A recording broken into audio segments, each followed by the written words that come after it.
I get it. Hey, it's funny. Well done. See, You're punning then in it's tea. support. I'm very proud. You taught me well. Yes. Microphone's over. Everybody get comfy. We're all friends here. I was gonna be like, oh, but then wait, that's It's the like, 2D. no, not you. That's the 2D side. Yes, sir. Hold on, I'm gonna move. Wait, let me make sure. This over here, we're gonna put this right between us. Yeah. I don't even want to talk. The sunlight. hold on. My worst Sunlight. enemy. Hold on, I'm gonna enemy, blind We you. put my videos Don't from even see like them. Don't look the at the vampires. This pastiness is hard won. I will not change it with sunlight. It takes a lot of work to That's get there. right. You gotta work hard to be this pasty. Yeah. Yeah. Give me a second. Let me get the camera ready for. Are you also recording this, right? Minty. Yeah, You also recording it? in the very back. Yeah. Yeah. Oh yeah. And that's recording sound. Oh, this is. Yep. Yeah, I realize that the sound from that far away is terrible. So.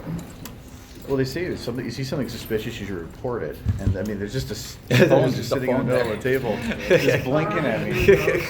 It's obviously recording. It's Oh, just right. a spy device. It's a spy device. NSA, Projector. jeez. Oh, Yeah, sorry. Minty from Canada is working with the NSA. I apologize. A terrorist.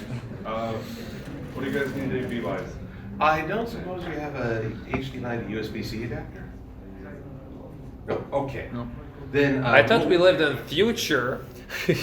well, yeah, it's a future ruled by Apple. You can't do anything without 50 adapters. So, yeah, we won't be relying on the projector. Okay, well. Wait, you need HDMI Uh, Type C? Yeah. Okay. Test. Are you the man? Test the mics. That's making a test for it. Yes. Test. Just project. That's a little louder. That's the louder? Not that loud to me. So, wait, stop touching the main. Stop touching the main knob. Okay. Hey yo. There we go. I was trying to ask a question, guys. How was your Ponyville Ciderfest today? Are you all enjoying this? It's definitely my first Ciderfest. I'm surprised. Nice. All right, well, it is now past time to start. And, forgive me, I'm projecting. Hopefully, can y'all hear me in the back? Yes! Marvelous, marvelous. I'll need a hot tea when we're done. But everyone, just well, I'm gonna copy ACLP. How are you enjoying Ciderfest? Okay, I love all the energy except over here. She was at a panel at 11 last night. She's like, yeah, I'm good. Still, Yeah, me too. I'm awake. Oh, okay. How many of you were here for the fan animators panel yesterday? Okay. All of you, right? Well, you know, you guys saw maybe some camaraderie, some sharing of ideas, some celebration of a shared art world. We'll have none of that today. Yeah, we're turning off the Friendship love is and dead tolerate. here. We're here for a rumble. We're here to see who does it better. Animation 2D, 3D, Part 2, Electric Scootaloo. So, representing our 2D animators, we have Minty Root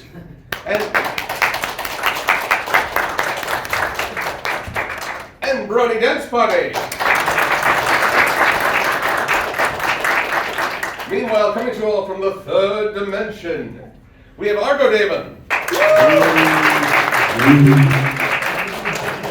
And ACLP.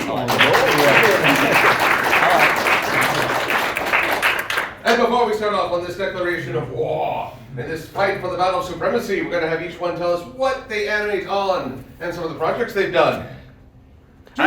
Go. I used Toon Boom Harmony. And you've animated? Yeah. Good. Yes. Brody Dance Party. Have you animated? Maybe. Once or twice. twice? After Effects. After Effects. There's no flash. There you go. And coincidentally, our 3Ders both use the same program. Together, what do you use? Source Filmmaker. Oh my God. Wait, why am I applauding? He knows! In their program. It's supposed to be angry. How dare you! How dare Well, I? you're flipping sides. Hey, pretty Flash good. Dur- Flash moved to 64 bits before you. Really? Okay. Nah. Alright.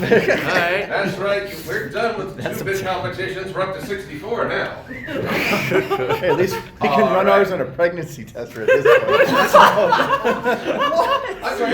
I just heard pregnancy test. Well, you could run Doom with print. Yeah, Test, yeah, so what Doom next on animating pregnancy. it is? No, nice thing about old software. I thought the After Dark panels were done, but I think we're carrying forward. Anyway, we have put together a series of Kill each topics to other, yeah. compare and contrast 2D, 3D, which is the easier move, which is the way to fully claim your success. And we're going to start with character bases. Oh. 2D, what's it like to make a character base in, say, Toon Boom or After Effects? It's hard. Hard. It's a little bit. Tell me how hard.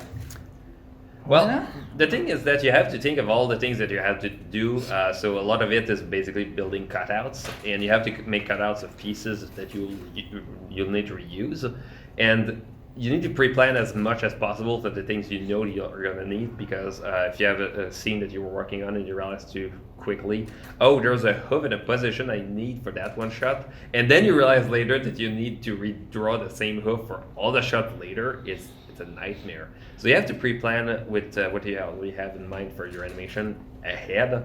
It's a lot of things. It's not as bad as what 3D has to deal with. Oh, the gauntlet is thrown. No, it's great. You go to ponysfm.com and say, oh, there's a new model. Man, that must be Yeah. great. Yeah, it's great. Yeah. You're done. Yeah, mostly Great. the same workshop, which you can find and download. And then you have a character who lifts a hoof, and you realize that the weight painting and the hoof is done wrong. They're stretching, and then you have to panic because it's done wrong. Well, a lot of that was people that are making those like started out with knowing nothing. Yes. And so early models were rough. But some of the new ones by Air Decor are much more improved. But yeah, if you want to make a horse stand, it's vibrant. But it's not it's rough. But why should a horse stand? To stand. And deliver? Yeah. Oh, but then AC. What if there isn't a pre-made model? What if you want to animate your own pony character? What do you do then? There's actually Commissions, obviously. Commission. You pay someone else to do the work. This is what we're How really dare getting. you? How dare you pay your own artist? Yeah. Okay, there we go. I need to know bank account numbers and the amounts paid out this year. So yeah, you mostly have to use Blender.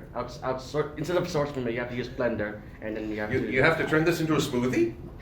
Okay. Yeah, it could work. You just have to create your own SFM models into using Blender, and then you have to find the other ways to use it by porting them into SFM, but coming from Blender mostly. or you cheat.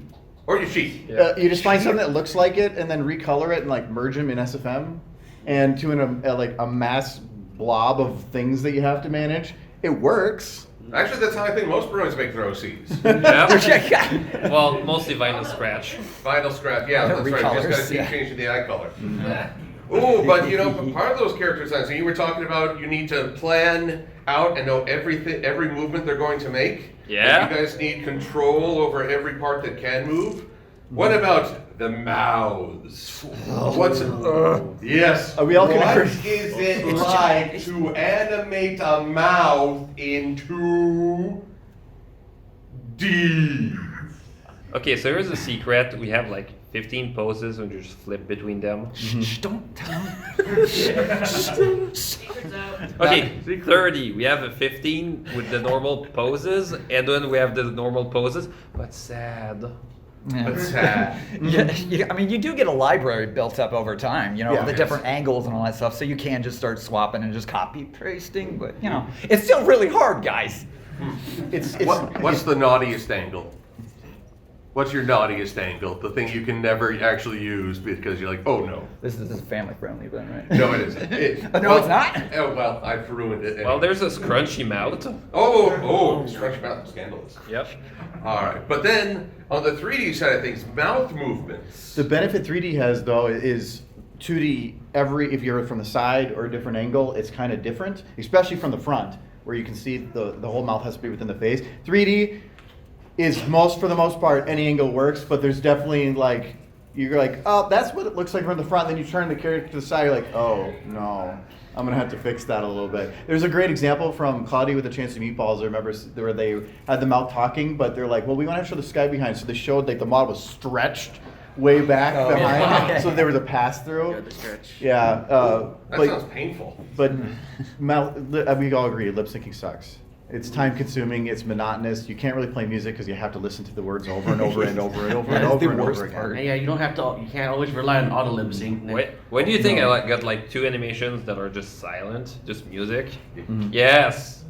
But it's like he said, lip syncing is like having those little patterns. It's like just 3 important things. It's like, is it open, shut? Is there teeth or no teeth? And is the mouth or the lips going forward or backwards? That's it. I believe they're called phonemes. Is the Yeah. different mouth Phonemes, position? yeah. Phonemes. That's it. Yep. And then after that, it's all about adding emotion and detail. So as long as you do those 3 things, Yeah. that you're good. After that, it's just about detail.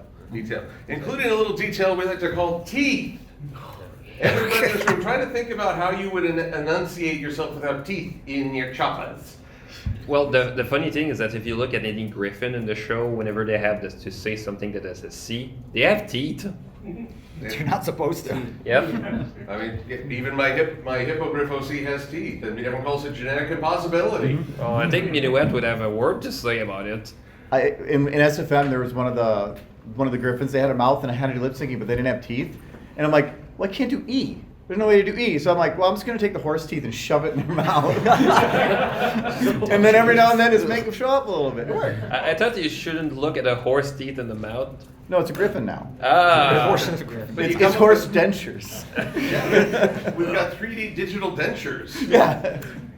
That's a mouthful. Digital circus right there. I got some drones.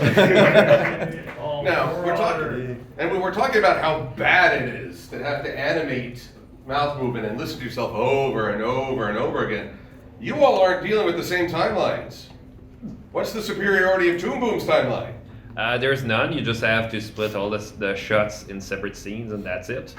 What about After Effects? None. I mean, everything is right there. It's all contained in one program. So, it's really easy to make adjustments. But what about Source Filmmaker, the timeline that you use to sync up all the audio and the mouth movements? Oh, Or- don't even get me started on singing. Yeah, audio's another thing. If you hit- stop me, Oh gosh. If you hit play, audio is off by like a half a second from what you hear. So you're like, lip syncing's perfect. And then you get it in a post, you're like, oh no. Oh yeah. So you have to like scrub it a little bit to like listen at the scrubbing level. Yeah, the scrubbing. Oh, Maybe a scrub it junkie, out, but yeah. Yeah. So it's not only listening to the same audio, it's listening to Hey, yo. Yeah. Little sound bites. And by the end, you're asking why. Yeah. every day. Why did I choose this? Every day you're scrubbing. I was actually waiting for you to say that, and I don't know why. We kind of know each other very well. But we've also talked now about shortcuts. We cheat a little. You buy a model. You don't worry about audio. You do worry about audio, but you don't worry about dialogue. You make music. So some shortcuts. What are some cheats you might pull within your respective programs, and which one's easiest? I'm incredibly lazy. Show me the shortest way. Well, if you have a character who's walking and you don't want to worry about the walk cycle, you can just zoom it a little bit and just have like the legs out of the frame and just up and down and up and down and up. Like Good Morning Baltimore, there was a shot where I was talking with PD. We had the 3 characters just walking. The one thing that he was just saying, like, let's not bother having to worry about the walk cycle. Let's just zoom in a bit and just have some buildings just slide, and it worked. Nobody talked about it, so. Well, what is it? It's kind of like good spelling. No one talks about it unless you get it wrong. Indeed. Yeah, exactly. Well, what about in After Effects? How do you cheat? the Oh system? boy. I mean, After Effects has a slew of plugins that can really help you out, like face rigging stuff that can probably kind of help you, make it look a little better. Some other ways to, organize yourself so you don't get lost in the chaos of keyframes or whatever. But I'd say that's the biggest advantage of After Effects. It's just it has this So, lots. Lots of plugins. Lots of tools you can choose from. Well, and having your post tools with the animating tools, like Yeah. you kind of do it all in one place. Actually, it has to be really nice. Yeah, it is. Hey, stop being friendly. This is the first panel. I use Oh. After Effects. I mean, Treasury. it's like stay on your side. Okay. Try editing a video that uses 4K image sequences in Premiere. Yeah. No, thank you. It does live previews from the files, and your computer just is like trying to go through them. You have to use After Effects. Well, you can in MOV and the 422 LT. Yeah, but no, don't get me in the Apple thing. It works on Windows. Okay. It does. Yeah. Yeah. That's what I use. Don't get me in the Apple thing. That's why I don't have an adapter. But AC, what are some cheats you do in Source Filmmaker or whatever else you're using? The part I like the most is the post production, like after the rendering, is where I actually added the lens flare, the camera shakes. Because with Source Filmmaker, you have to do it like in a different window, like a particle window, which is kind of iffy, but you have to figure out how to do the particles. But then usually whenever I use Premiere Pro or After Effects, that's when I added the other features like the lens flare, some additional lightings, and some or something like you do the overlay, like you do add something on a Photoshop layer and make it look like it's like adding some of the distortion, a lot of stuff, and the color corrections. That's the great thing, the color corrections. The thing that I use in the Premiere Pro is getting the right color to work. So let's hear. You use a little Premiere Pro. You use a little After Effects. A lot of After Effects. A lot. Lots of After Effects. Lots of, Yeah. okay. It's the Photoshop of animation. It's a They good should tool. market that, dude. Well, the thing is that Adobe owns both Photoshop and After Effects, so Yeah, but the Adobe We use ecosystem. Photoshop as a verb now, pretty much. yeah. Yeah. So, Let- trademark that phrase, send it to Adobe, and make millions. Cut me in on the deal. Got some connections. Charge us a subscription. And none of you heard any of that. You're not witnesses. This is totally secret. Hush, hush. So, all right. So, you blend in some programs. After Effects, the Photoshop of video editing. Where do you make your backgrounds? I'm going to start with 3D team.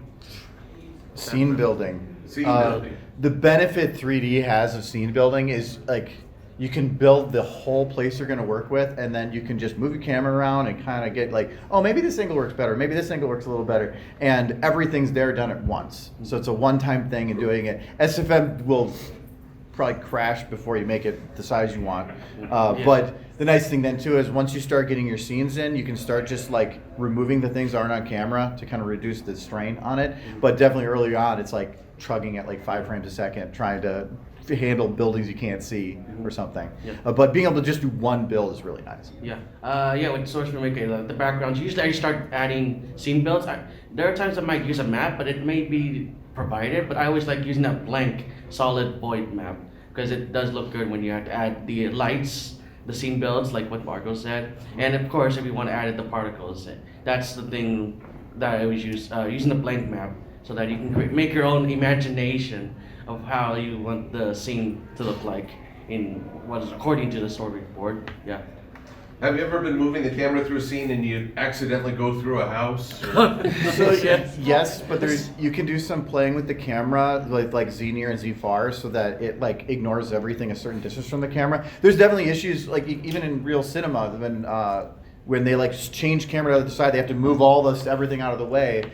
In SFM, you can just do that by like telling the camera, ignore everything up to this point, and so it'll just like it's like X-ray vision through the wall, which is convenient. Yeah. Oh, 2D, the 3D's got Superman X-ray vision going. How can you create a scene with maybe a few shortcuts for the background? Well, in my Probably just case, I go with something very simple. I make them in 3D where you belong. Yeah. In the background? Oh, shots fired. Come on, can I get an audience? Ooh. That's right. Derpy's a background pony, and they love her. Yes. Yeah. That's fine. Okay, Argo, I think She that got promoted. shot went that way. It's like, okay, we're gonna need some security to escort Argo out of the convention. I got a please. window. I got a window. No window right behind us. That'll work It's a little bit too. of a fall. But Just do that like Simpson thing. Just... Say it Or, There's Right. probably not even a thing behind it. Well, there's probably a fault yeah, with there's that. probably a little drop. yeah, we're Why are we only on talking the- about this? We're only on the 4th floor. Yeah. That's fine. You're good. Breaking the fourth I'll hit wall. something on the way down. Yes! Oh, very good, Minty. You could be breaking the 4th wall. All right. You're so- coming with me now. So 3D elements in the background. 3D elements? Or do you draw? So for my 2D stuff, it's all in Illustrator, actually, where I sketch out some of the backgrounds and then create those assets there. Sometimes I just make them in After Effects using just a shape layer, and then that way I can throw different things easily into different shots. Just, copy pasta. That's it. Any backgrounds from vector artists on DeviantArt? We try to avoid them now. But, Okay. there was a couple that I use. Obviously, General Zoe was a big one for me early on. But after a while, I started commissioning artists to help me actually draw the backgrounds. Okay, So makes sense. get help sometimes. 'Cause- Everybody kind of has their specialties, and Yeah. trying to and getting people that are better at something than you, it's not a bad thing. yeah. Now, okay, so all of you are trying to draw your own thing, and otherwise you're trying to create your own style. Now, 3D team, I gotta admit, if you're using Source Filmmaker and models that are available from the community, is it hard to get a look of your own? It's hard to say because a style just comes naturally as you go to doing things. It's just I think the style comes from whatever method you use, and so I like to do pose to pose, and the way that I do my blending is going to give it that style. And I know a lot of the stuff I do, people know oh, I know who made that from just looking at it. I don't know why I have the style. It's just the process develops it. So even though you're using other people's assets and they're the same tools, everybody has different ways of utilizing those tools. Mm-hmm. AC, your thoughts? The style, which I'll make it quick. Yes, usually the styles I usually have to. I may use a reference from some of these clips, but I have to make it more. I always have to look at more difference because since I always like to do stuff that has to be more simple. Since I always usually use reference from mostly from comics, but much different than what it looks like in the comics for making them moving and 3D with all the stuff when I use in comics. That's why I usually follow. I don't know, I kind of like the idea of seeing Celestia fly like Superman. Fly to the castle. Let's fly to the castle! Team 2D, stylization. Oh, this is easy. Yeah. It's easy. It's easy. Yes. Every artist has got their own style. Okay, so that naturally transfers over as opposed to a pre-composed rig. But how much styling is too much styling? There's no such Yeah. thing. Yeah. Have you seen Across the Spider-Verse? Yes. Oh, unbelievable. So good. So good. Across the Spider-Verse fans? Well, darn straight. So have you had to trademark any of your styles yet? I let people get on my levels first. I think a metal gauntlet is Gosh. Come on, step up to my level here. I think the Versus is starting to go more from animators and the rest of the fandom now. Right? Oh yeah. Okay. Well, okay. Then let's go down the line from Minty to AC. If you had to describe what your style is most unique for, how would you describe it? Definitely something very painterly. At first I was trying to go more with photorealism, but now just going with something that looks more with an aura of verisimilitude, with the kind of lighting that feels like you're looking at a painting with a nice balance of light and bright and darkness. Nice balance of colors that fit the mood. Something that feels like you're looking at something that's been painted. A lot of it was very inspired by Skyward Sword, just the way that the background in the back would start melting into a painting. It just looked so gorgeous. And it made it run on the potatoes. I was looking like, well, I have no excuse. I gotta do something like that. Now that'd be a great ad. Why is your processing so bad? And potato. Just a little thing.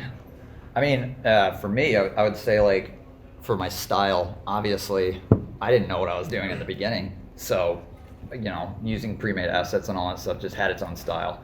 But I was always aiming for the show style. Then after a while, there's just a tipping point where I was just like, I'm just going to take this my own direction, do what I want, because you start learning all these techniques, and once you hit that tipping point, you just start experimenting and trying new things, and that's when it gets really fun. Is when whatever's in here, you can do there. That's my favorite. I realize there's probably no moment where you actually realized, oh, I'm tipping. But how long were you animating before you realized, hey, I got this? It's kind of fuzzy line. When I say the tipping point, it's not like one day you wake up and it's like, I know how to animate now. Oh. You'll never say that. Yeah, it's always you're something. always learning new things, Always. and everything's changing too, how stuff's made, short form content. Short form content. Horses don't work for vertical video. No, we're vertical. Unless it's shorts. Yeah. Oh gosh, shorts. The new YouTube trend. Although I appreciate that you guys can apply a Gaussian blur to the timeline first thing. All right, Argo, how would you describe your style if someone asked? Which I am. Well, I appreciate it. Now, so the one thing that differentiates what I do is usually facial details. When a character's talking or interacting, it tends to be the eyes and the mouth are the two things you're looking at. But the hair movement, the ear movement, slight eye twitches, how the eyes will open and shut, like taking them out, not just talking, but like twisting it and moving it and trying to give that more cartoony feel to it. I've been really playing around with that, and it takes a lot of time to do all that. But when you get it right, it's like, oh, I like that. It looks good. And people, the comments usually say that. And so just from what I can tell, that seems to be what that style is. At the risk of losing my objective opinion, which makes me right in everything, your video can't stop the magic where Starlight is threatening Trixie with the baseball bat. There's a brief scene, you see Trixie's stunned face, the camera zooms in, and then she gives a quick little scream. And then it resets right back to the stunned face. Yeah, and I find that hilarious. And even in that case, there wasn't detail. It was the lack of detail that made it funny. So Yeah. So sometimes there is too much stylization. Ha! I gotcha. See, always right. Yes, that's my status as a YouTube reviewer. Always right. But I appreciate the bias, though. Thank you. But ACLP. I don't know if you know most of my videos. Most videos have some of the ponies talking. I always like making stories up. I used to do more of a POV of the camera of the ponies talking, but then times have changed, so you have to move on from all. That's the thing, trying to move on from something and starting something new. So most of the style I use is making things that looks kind of more like a film, like, and more what. Well, let's say is more like because I remember because technology has been growing, you can actually do mocaps. That's what I was trying to do, doing something that can make mocap for the ponies, which you need to use, because I usually use a VR headset, just become the pony and play as the character to animate. So that's what I usually do, and that's pretty much. So while you're editing in 3D, you have a 3D visor on? 3D much. Headset? Yeah, you can't do that in 2D. Yeah. Well, yeah, you can. It's just Covering eye. Oh, that's a great thing. 3D animators, but they're using tools to remove depth perception. Wait, so you're really hybriding it here. Although I gotta ask, if you're wearing a 3D visor, do you look up? Do you take off, look at your room, and wonder, where did this mess come from? So But fascinating. Well, I was going to ask if you were using My Little Ty's Ponyville 3D at any time. Have any of you tried that? I've tried it, but I haven't. Only in college? No, it was a couple years ago. He had the demo set up. Oh yeah. So. Yeah, I don't know if he's still got that going. I hope so. Yeah, it's been a long time. I've seen it. But there's been a lot of mention of lighting and shot composition throughout this discussion, which is a very critical piece. So I'm gonna go odd sets here. AC, what do you do to use 3D to convey a mood in a shot and the composition? Convey a mood. Convey a mood. Set the scene for me. Seduce me. Yes. Well, since I always mostly I'm a photographer for 10 years.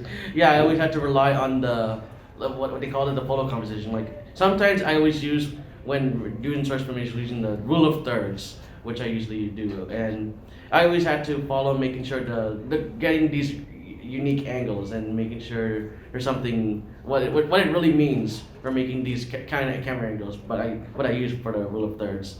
So yeah, that's the thing. The rule of thirds actually does help, but it does. You don't have to use it all the time. But it's just something that can actually. It's not always a rule, but it's a rule that can actually that you could follow. Yeah. Anyone curious about the rule of thirds? Likely your smartphone's camera mode has a rule of thirds guide on it.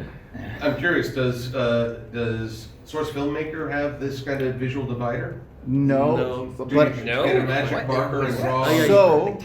so there is an overlay bit that you can add. There's nothing by default, but if you play around, you can load in like a picture that has transparency to it. I actually use it if I'm making YouTube shorts because it darkens the edges so I can see where the video is going to be. Because I'm not going to render it like sideways in the software, so instead just do 4K and then just because that makes it 1080 in the frame.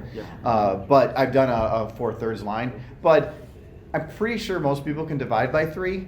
So like I can just look at the screen and go, oh, that's not centered, so okay. I appreciate your faith in American education and thirds, but sometimes I have my doubts. But really, you've never like tried to just sit on your shoulders on the table while editing to get that sideways view? But most of the rule of thirds just means don't center things. So as long as you're not centered, you're pretty much doing it. Oh, great! That's my entire life. Yeah. All right, Burn Death Party. What do you do to set up a scene, convey a mood? What's going through your head in shot composition? So, since lighting is kind of a different story in 2D, I rely way more on colors to set the mood and tone. For instance, if there's like a nighttime shot, using a lot more cold colors, like very dark purples and blues, instead of it's a daytime shot, way more brighter colors that are popping out and all that.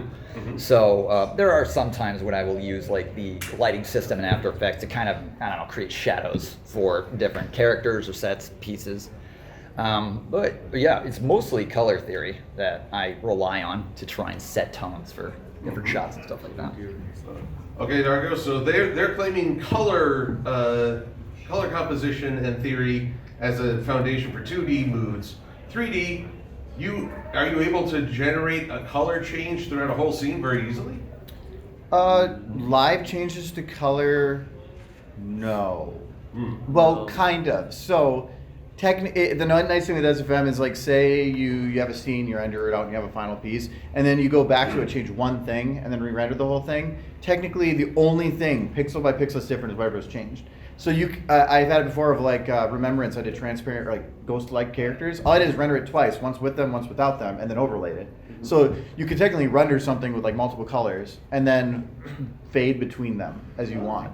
I did it in one other one where I had 2 completely different maps that I rendered in. Just copy pasted exactly where the camera movements were and the characters, and then it was like Little Pip walking on the stable. It was like actually 2 different maps. So that as it's going in, I just masked around it so that you're shifting into a whole different thing. So you can do some post work to do that. It's just rendering is annoying, and having to do that like 7 times. Better have a big hard drive. Yep. Well, there's a question for the entire panel. Does rendering suck? Yeah. Okay. Yeah. Well, there's no verses on this one. Well, SFM's better than Blender when it comes to rendering. I remember, was it Creator, the one that did the Rainbow Rocks 3D one? I think he said they had like a render farm to help with people for that one video. But SFM, no matter what you do to it, if it takes more than like 25-30 seconds a frame, something's wrong.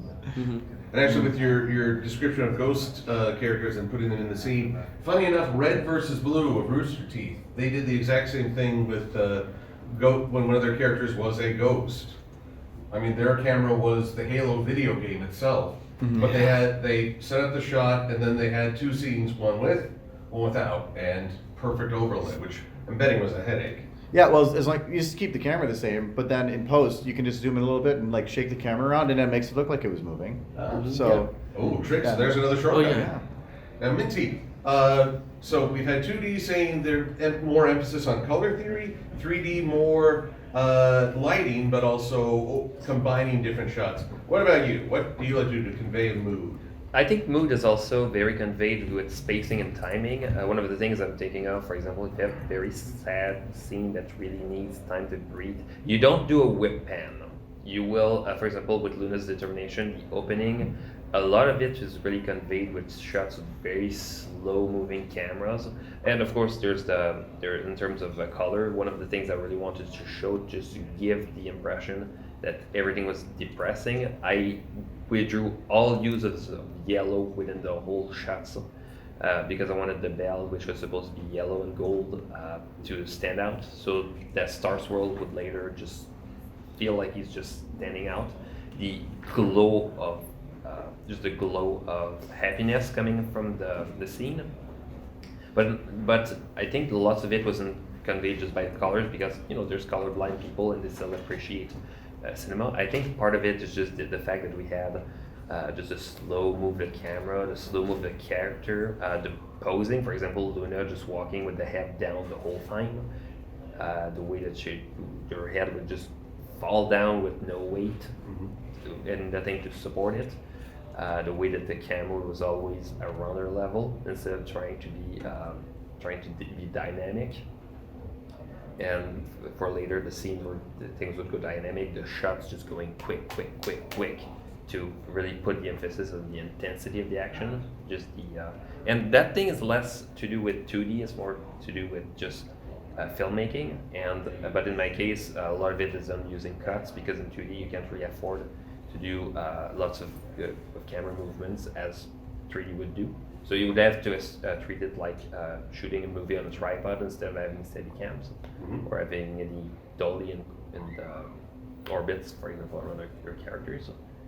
So, Team 3D, your thoughts on that? The greater flexibility with camera Oh experiments? god, it's so nice. Must be nice. It's like, oh wow, I don't like that shot. Whoop, that's better. Yeah, It's, whenever I look at something with biography, I'm just looking at his camera movements, I'm just thinking, I'm so jealous. the camera in 2D and 3D alone are like, if you don't use your camera correctly, it doesn't matter how good you animate something or whatever. You can change. I had a whole panel on Friday about this. Your camera sets the mood for everything. You can change a camera angle and it changes everything about the scene. How it feels, how it looks, what you want to have focused on. And so yeah, it's in having SFM where you can just kind of shift it, move it, and keep it moving. It's so nice.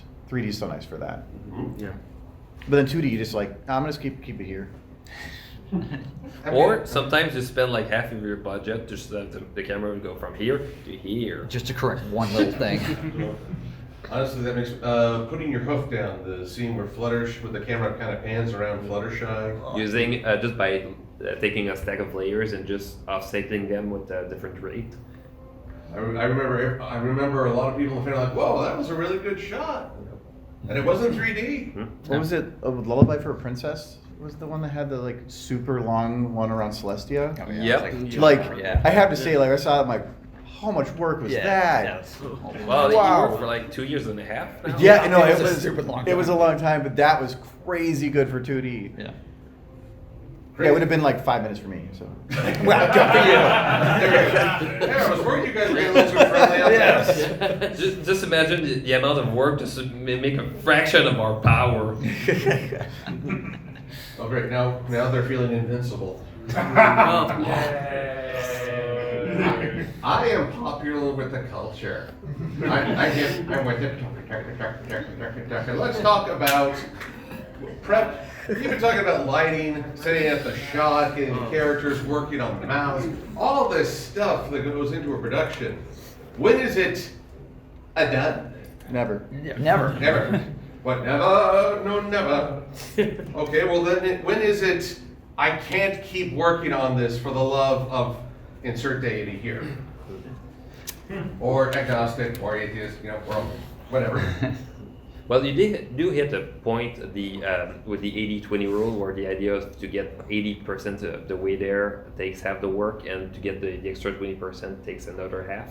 At some point, you hit diminishing returns. You just realize that all the work that you're going to add is just not going to be seen by people. Sometimes you're going to notice like there's one animation error that I would like to fix, but nobody's ever going to notice it. And at that point, you just realize this should be done. I better put the extra effort on the next one and learn from my mistakes in this one. Because look at MLP, how many animation errors are there? They get a lot. They're actually identities in the fandom now. Cyclops Pony, a certain Muffin Mare. How many of those errors reduce the grade on IMDb for the episodes? None. Yeah. Yeah, It's just a silly little thing. It's I a don't fun rely on thing. IMDb for that. There's a certain amount of errors that are allowed. Yeah. But even that line for 80% is dependent on medium, like movie to TV. Like you go Gen 5 movie to Gen 5 TV show. Like their line changed because they're like, well, this is a big budget, we're gonna make this much on it, but this one is gonna be for TV, we need to just throw it out really quick. So their line is different. They could have put it all the way up, but then it wouldn't have been sustainable. They put it too low, nobody would watch. They're trying to figure out where to go in there. And we have to do the same thing. And then you do your animation and you just learn that the person just looked at his phone like this small. Well, but going down the line, when do you feel that diminishing return, or do you have something in place to remind you it's time to move forward? I mean, yeah, I gotta go along with Minty where it's like you get a level, like a threshold, where you're like, this is good enough. But yeah, I don't know how many times I've said nobody's gonna notice that, and then I'll see comments about it every time. But I mean, yeah, that's a very artist question, because if it were really up to me, it would never be done, because I'm always seeing something. So yeah, you have to sometimes set that hard limit and just say, this is it, we're done. And you do realize when you learn with your projects, the thing that you consider good enough now is what you would have considered 2 years ago as the top tier level, most ultra polished level of animation you could do, and now you can just do clicks. Yeah. And I think we talked about this before, that it's the point where you feel like what's there you'll regret the least later in some way. Like, yeah, there's gonna be little errors, but it's like, okay, I can take a couple, but if it's like 5 or 6, you're like, okay, I should have really gotten that done. As well, it's just about regret. Yeah, there were times I actually animated something and then thought it would be perfect, but then at the last minute you find like, wait, did I just, is there something missing here? Or wait, there's something that's animated that's not supposed to happen. I was like, oh, dang, that's the thing. It's about, sometimes you have a deadline, or you're just having the time to have to finish something on time, and then knowing, knowing you thinking it's gonna be perfect, because not all animations are always perfect. So you just have to really accept and be proud of how your animation is, and what the fan would think of the creation you do. So yeah. So we're going with hashtag not all animations. Now, I gotta ask, because this is often more funny than anything. Has there been an area you thought no one would notice, and by God, someone is paying almost too close attention? Yes, Argo. Somebody did a Cinema Sins style thing for Remembrance, and there was one thing that I was lazy about with the windows, where I have them all facing in, but technically I had flipped some of them, and the explosion was easier to copy paste. So in that scene, I just didn't even bother changing it, so those windows are actually reversed in some of them, just right before they explode, and he caught it. And I'm like, I didn't think nobody had said a thing about it until that moment, and it didn't bother me, but I'm like, well, now it bothers me. AC? If you've seen the video, I made a video called Twilight Cheering You Up. Many people have just noticed, because I thought it was good, if you saw that, I used Twilight Sparkle reading a book. And I thought it was going to be because I just didn't have time, because I didn't do my research. That's the thing, trying to research. And I just noticed the book I chose. It was, I don't know if you've heard of it, called The Black Lantern Corps. I noticed that it was, I actually put it that. I didn't know that it was actually from that she was actually reading. And I was like, oh my gosh. So most of the comments are talking about that, and then I have a bunch of trolls talking about it I've seen on Reddit. But then, that's the thing. That's the thing. You just have to do a lot of research, because usually I just animate kind of too fast and then know that there's something that I should have put or changed the time. So yeah, I remember putting something that's just and it was also the book was upside down using the Black Lantern Corps book, which I find it odd, but then. So I just the video is mostly about that video was mostly about mental health or stuff, not just usually reading the book. So Gotcha. Team 2D, any funny stories there? Well, same CinemaSins guy did notice a couple of things on mine too. One of them was just me. I didn't have any time to do Princess Cadence rigs for the Fall Sunset Shimmer, so I just framed all the shots for her to not be in the shot. And you just pointed out how awkward it would be for her to it would be according to the camera set. I was just thinking, I feel you knew. So I can't think of any like errors, but I can think of random stuff that I've put in videos that either was gone unseen or totally seen, because what a lot of people probably don't know is that Jackie Chan from Jackie Chan Adventures is almost in every single Brony Dance Party PMV at some point somewhere. Sometimes we tuck it inside a window in the background, sometimes behind a tree, you know. But what was the story for that? it's just whenever I'm animating, my friend group is just like, just Jackie Chan! Yeah, just put Jackie Chan. It's from Jackie Chan. It started with one of Fans them. of We Jackie hired an Chan? artist that just put it. It's always Is that yours? It's just, yeah. It's always fun just to, like, I try to do that too, like sneaking something in the background or something. I think I have Cozy Glow's grave in the back of one video. Oh my Oh my god. god, really? And she's got like a hoof hanging out, but it's blurred out, and you're like, but I know it's there. Yeah. Some people might. Okay, I suddenly feel the morbid need to look through all your videos again. There's quite a bit of stuff. Hey in kids, there. want to see a dead body? No. Alright, well, I've been hearing some good points for 3D and 2D. I've been hearing some shots fired this way and that, and oddly, this way. I'll get out the window. Oh, and we gotta watch out, someone trying to jump out the window. I'm having the Dungeons and Dragons movies flashback right now. Oh, it's so good. That was a really I good loved movie. it. Yeah. But we come to the topic of animation and time. Time wears away all things, and yet there are some 2D animations out there that I would argue are still beloved above any 3D, no matter how advanced. I've seen some 3D that blows your mind. I've also seen some 3D that gives you nightmares. I've seen some 2D that makes you wonder how many frames did they have to work with. Thinking of Hammerman. Does anyone remember that cartoon? I do. Yeah. Saturday mornings. Yeah. How many frames did they actually end up using? 2. Wow. They know basically a character like this, character like this. You do it back and forth, and that's supposed to be a dance. Yeah, one of the things that was mistaken on that is that the people thought that they would flip the cell, but since the cell, the inking is on the backside, you couldn't really just flip it. So they had the budget for 2 whole cells. Oh gosh. The torture. The torture. So I'm curious, what are some animations that you feel respectively have stood the test of time either in 2D or 3D? And you don't feel, in this case, you don't have to feel constrained to the side you're championing. If you know some really good 3D, say so. If you remember some 2D, I want to hear it. So for me personally, pixel art is an anomaly to me. I don't know. There's a couple animators. I think his name is Tio Raffia, but they make these Ponytown animations, and they are like good. And I'm like, how do you do that? I don't like, that's way over my head. And I think it looks cool, and they're only getting better with every video that they come out with. So Can we get the name of that person again? Tio Raffio. Tio Raffio. Tio Raffia. Tio. Spell like it sounds, maybe. Yeah. Okay, if Tio gets like a boost in subscribers and views, we claim credit. Yeah. It's Andy. Us Andy. We claim ownership. Yes, or well, my ego is that fragile. I don't know about everyone else. It's not about the money. It's about the bragging rights. It's about the bragging rights. But my check should be in the mail. Yes, I want to brag about the paycheck. What's another show that you felt had really stellar animation? Well, there's one show I can think of that has cartoon ponies, that has a style that has aged gracefully. Like they Oh, 3.5, yeah. Of course, Newborn Cuties. It's a classic for a reason. Oh yes, the first Scootaloo. It'll swallow your soul.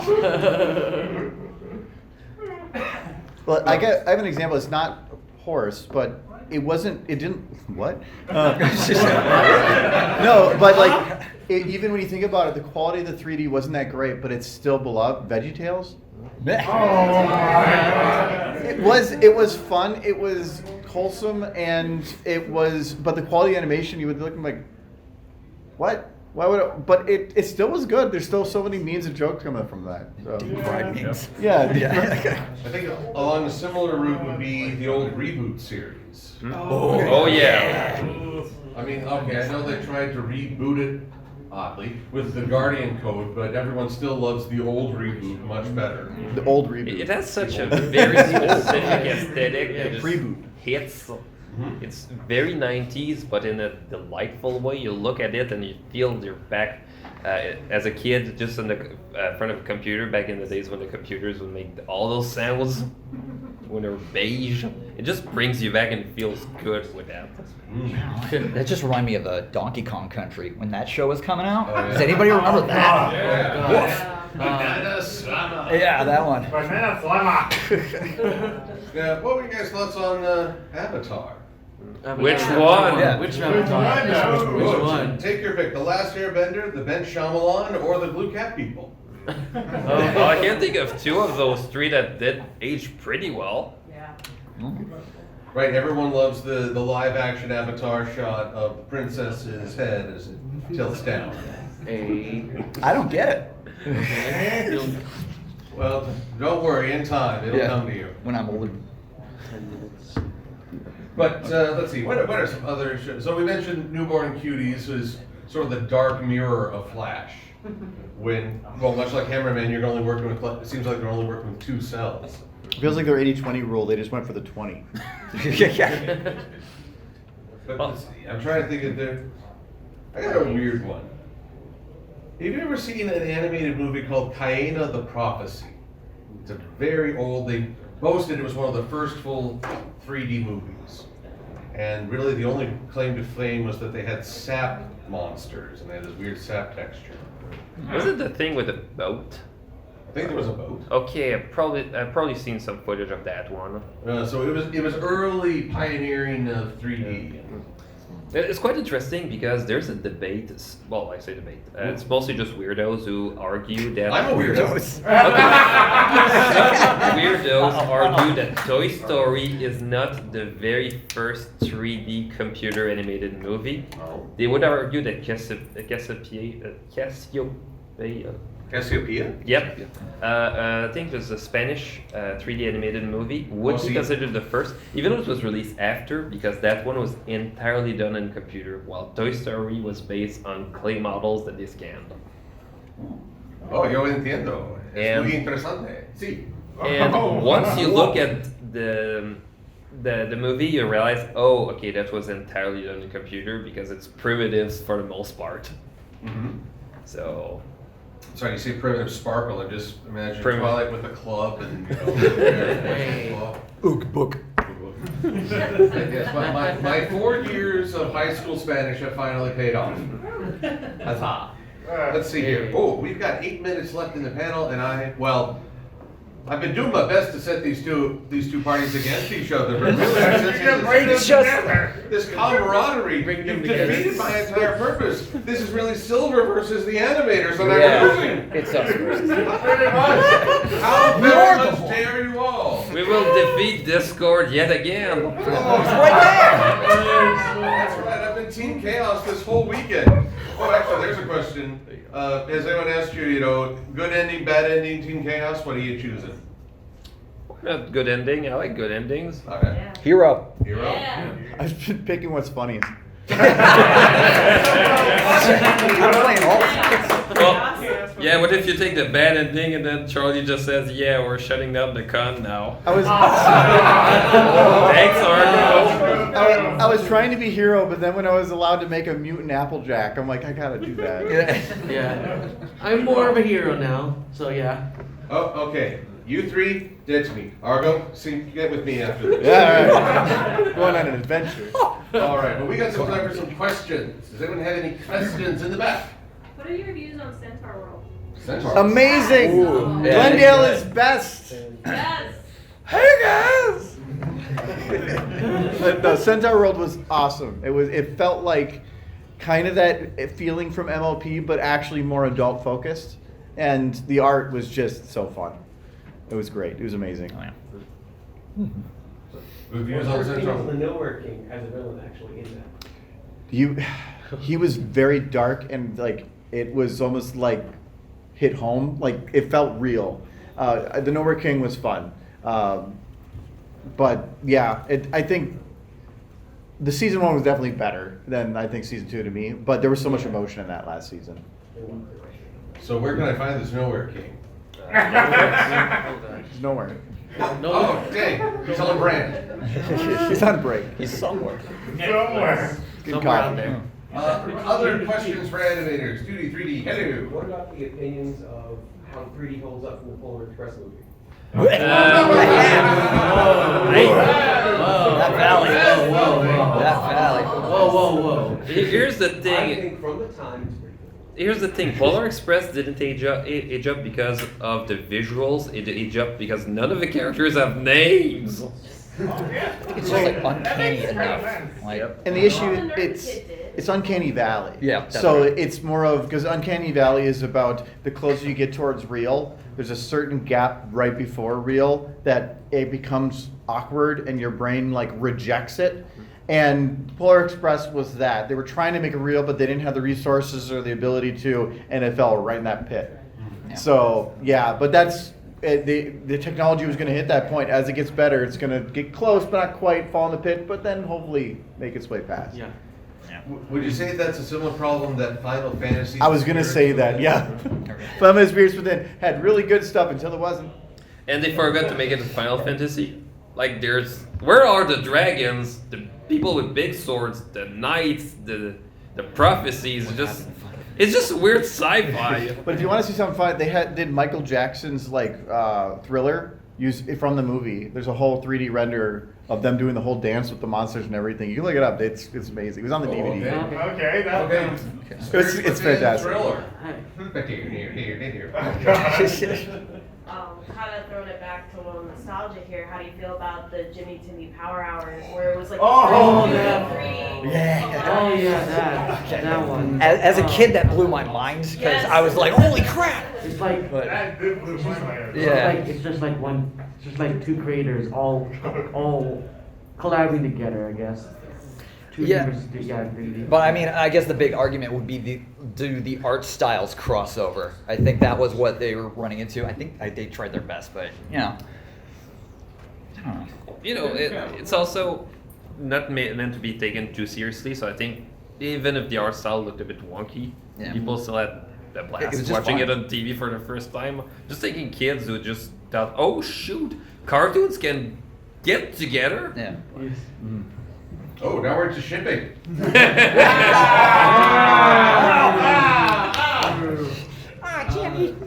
I'm going with the whole like both 2D and 3D. What are your thoughts on Code Lyoko?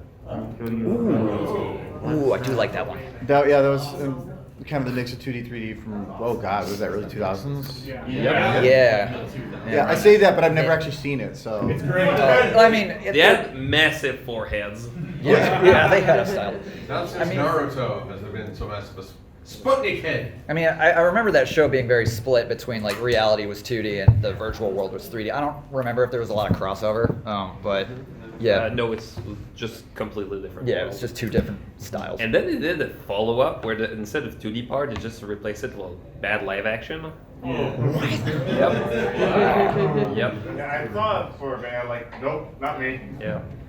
Although along a similar line, I don't know if you guys have seen the Zoid series. Oh. Yeah. In this series, the humans are usually hand 2D drawn, but the giant animal mechs they pilot are all 3D.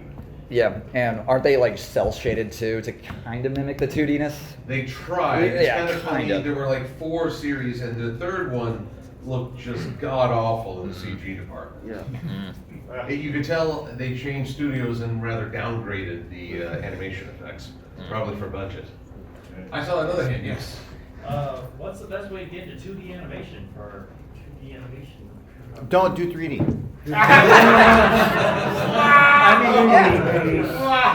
Okay.